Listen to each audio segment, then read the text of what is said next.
Dobročinné akcie sú príkladom toho, ako sa veci môžu pohnúť k lepšiemu.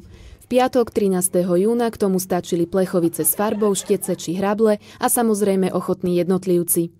Mesto Partizánske sa zapojilo do najväčšieho podujatia firemného dobrovoľníctva Naše mesto. Naše mesto tento rok zažíva naozaj úspešný ročník. Prihlásilo sa nám až 6500 dobrovoľníkov z radov firiem aj verejnosti. A hovoríme tomu, že sa postavili tie mestá na nohy alebo ľudia v mestách na nohy. Do akcie sa zapájame každý rok, naša firma, aby sme skrašili naše mesto.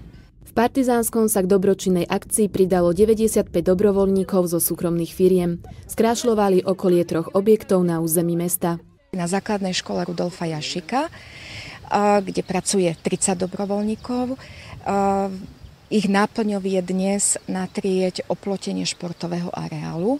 Ďalší dobrovoľníci pracujú v areáli materskej školy na ulici Topolová vo Veľkých Bieliciach, kde natierajú oplotenie materskej školy. Tretia aktivita prebiehala v areáli nemocnice.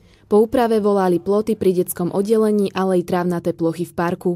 Preto vedenie nemocnice hľadalo spôsoby, ako úpravu zrealizovať. Sme sa dohodli, že dobrá cesta by bola cez agentúru Pontis alebo cez nadáciu Pontis, ktorá nám teda umožní prostredníctvom dobrovoľníctva a prostredníctvom ich projektu nám poskytnúť určitých dobrovoľníkov a týmto spôsobom nám pomôcť. Nadácia Pontis má akciu Naše mesto pod palcom už niekoľko rokov. Jej cieľom je premostiť dobrovoľníkov a neziskové organizácie s firmami a vytvoriť tak dobré partnerstvo a susedstvo. Veľkou inšpiráciou nám bolo podobné podujatie v New Yorku. Volá sa, že New Yorker, kde vlastne ľudia z firiem, ale aj verejnosti sa vždy spoja v určitý čas v roku, upratujú svoje okolie alebo sa starajú o tie objekty, ktorým sa žiaľ nie je čas venovať v priebehu normálneho každodenného pracovného života. Zapojíme sa kvôli tomu, že sme chceli nejakú dobrú vec spraviť pre druhých ľudí a hlavne tam, kde to najviac potrebujú. No a pokiaľ to pomôže trošku, akože, či teraz nemocnici alebo tomu mestu, tak fajn. Dobrý pocit. A je určite dobré na tom zúčastňovať sa takýchto aktivít. Častejšie by to aj mohlo byť, jak je to.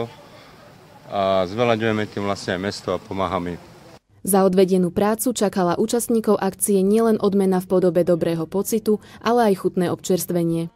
Veľmi ďakujem všetkým firmám a všetkým tým, ktorí vytvorili podmienky na to, aby sa ľudia mohli zapojiť a veľmi si vážim každého dobrovoľníka, ktorý venuje čo len 1 hodinu na to, aby mesto Partizánske bolo krajšie.